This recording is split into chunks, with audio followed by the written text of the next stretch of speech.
श्री शिवाय नमस्तुभ्यम दोस्तों। हर हर महादेव।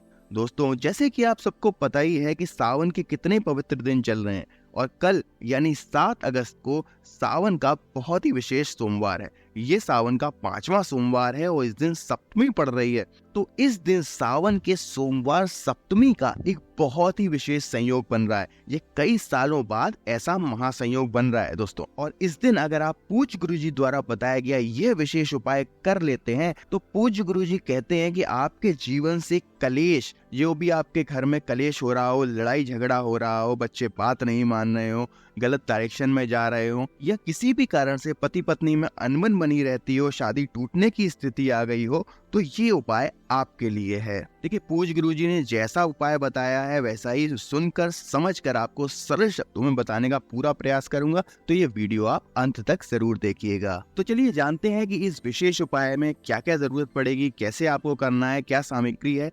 लेकिन उससे पहले आप सभी से एक प्रार्थना कि अगर आप हमारे चैनल पर पहली बार आकर ये वीडियो देख रहे हैं या अभी तक आपने हमारे चैनल को सब्सक्राइब नहीं किया है तो कृपया करके हमारे चैनल को सब्सक्राइब कर लीजिए, वीडियो को लाइक कीजिए और शेयर कीजिए। तो चलिए शुरू करते हैं। देखिए दोस्तों, ये जो उपाय है ये बहुत ही ज्यादा चमत्कारी है। इस उपाय के लिए सबसे पहली चीज आपको लेनी है वो है चावल के दाने। जी हाँ, चावल का अक्षत का दाना लेना है आपको। पूर्ण चावल का दाना होना चाहिए, टुकड़ा चावल का दाना नहीं होना चाहिए। सिर्फ आपको 2 चावल के दाने इस उपाय के लिए लेने हैं। ठीक है दोस्तों, चावल ले लिया आपने। अब आपको इस उपाय के लिए 2 लोटों की आवश्यकता होगी। जी हाँ, आपको इस उपाय के लिए 2 लोटे चाहिए रहेंगे। चाहे तो आप दोनों तांबे के ले लीजिए या स्टील के ले लीजिए, या आपके पास लोटे ना भी हो तो आपको 2 कोई भी पात्र आप उसमें ले लीजिए और उसमें आप जल ले लीजिए। जल जो है वो आपके घर से होना चाहिए और आपके किचन से ही होना चाहिए। अब आपको क्या चाहिए रहेगा, अब आपको लेना है सिर्फ 1 बेलपत्र। बेलपत्र जो है वो कहीं से भी खंडे टूटा फटा नहीं होना चाहिए, बिल्कुल पूर्ण बेलपत्र होना चाहिए। और जो उसके पीछे की डंडी है उसमें जो हल्की सी गांठ रहती है उसको हम लोग हटा देंगे। ठीक है, अगर आपके घर के पास बेलपत्र नहीं है या आपके पास बेलपत्र उपलब्ध नहीं हो पा रही है तो आप महादेव के मंदिर में जो चढ़ी हुई बेलपत्र है उसको आप शुद्ध पानी से धोकर दोबारा प्रयोग में ले सकते हैं। तो सिर्फ इस उपाय के लिए हम लोगों को 1 बेलपत्र की आवश्यकता है। देखिए दोस्तों, पूज्य गुरुजी ने अपनी कथा में साफ शब्दों में बताया कि ये उपाय मुख्यतः विशेषकर उन लोगों के लिए है जिनके घर में लड़ाई झगड़ा बहुत ज्यादा बना रहता है। घर में लोगों के बीच में लड़ाई झगड़ा हो रहा है, भाई भाई आपस में लड़ रहे हैं, बहुएं आपस में लड़ रही हैं, पति पत्नी के बीच में झगड़े बने हुए हैं, या पारिवारिक कलेश बहुत ज्यादा बढ़ गया है, तो ये उपाय उसमें बहुत ही ज्यादा लाभकारी होगा। पूज्य गुरुजी अपनी कथा में बताते हैं कि ये वाला जो उपाय है ये आप सोमवार के दिन किसी भी समय कर सकते हैं। सुबह समय मिले आपको सुबह कर लीजिए, दोपहर में मिले दोपहर में, शाम में कर सकते हैं आप। लेकिन प्रदोष काल के समय अगर आप ये उपाय करते, देखिए सावन के सोमवार के दिन विशेषतः प्रदोष काल का भी बहुत ज्यादा महत्व होता है। तो अगर आप ये उपाय प्रदोष काल के समय करते हैं तो ये आपको कई गुना ज्यादा फल देगा। ठीक है, 2 लोटे में पानी ले लिया, अक्षत के दाने ले लिए, बेलपत्र ले लिया। अब ये सारी सामग्री लेकर आपको प्रदोष काल के समय सोमवार के दिन पहुंच जाना है शिव जी के मंदिर में। जी हाँ, शिव जी के मंदिर में पहुंच जाएंगे, उत्तर दिशा की ओर मुंह कर बैठना है आपको।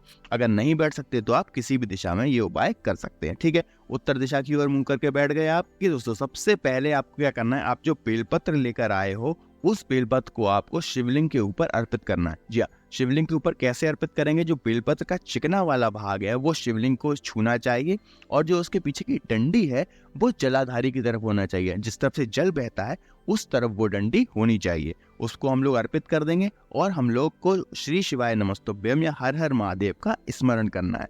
ठीक है, अब जो आप 2 पात्र लेकर आए हो, मान लीजिए 2 लोटे लेकर आए हो जिसमें जल है, उसमें आप जो आपके पास जो अक्षत के 2 दाने हैं वो एक दाना एक लोटे में डाल देंगे हम लोग। ठीक है, एक दाना डाल देना है आपको और उस दाने को डालते समय आपको चंद्रमौली महादेव का स्मरण करना है। किसका स्मरण करेंगे आप?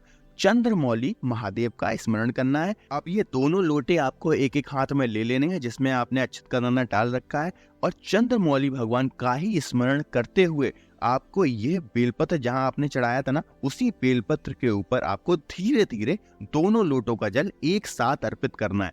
ठीक है, और आपको चंद्रमौली महादेव का स्मरण करना है और आपको घर में जो भी आपके कलेश बना रहता हो, दिक्कतें चल रही हो, जो भी परेशानी हो, जिस भी कारण से घर में अशांति रहती हो, उसके लिए आपको चंद्रमौली महादेव से आपको उसके लिए प्रार्थना कर लेनी है। बिल्कुल धीरे धीरे डालिएगा जल, ताकि वो बेलपत्र जो है जिस पर आप जल डाल रहे हो वो नीचे गिर ना जाए। ठीक है दोस्तों, समझ गए। पूज्य गुरुजी कहते हैं कि जो भी व्यक्ति ये उपाय सावन के सोमवार के दिन प्रदोष काल में कर लेता है और चंद्रमौली महादेव का स्मरण कर लेता है तो उसके जीवन से जो भी कलेश है, जो भी दुख दर्द है, जो भी परेशानियां हैं, वो सदा सदा के लिए, हमेशा के लिए खत्म हो जाती हैं और तुरंत उसमें आपको लाभ भी देखने को मिलता है। और चूंकि इस बार सावन के सोमवार की सप्तमी का एक गहरा संयोग बन रहा है, करीब 45 सालों बाद ऐसा महासंयोग बन रहा है, तो आपको ये उपाय तो जरूर करना चाहिए।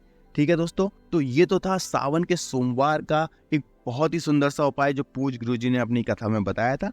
तो इसको आप बिल्कुल ध्यान से करिएगा, कोई गलती बिल्कुल भी मत कीजिएगा।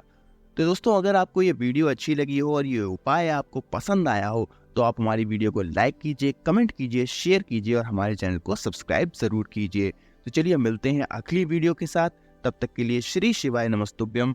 हर हर महादेव।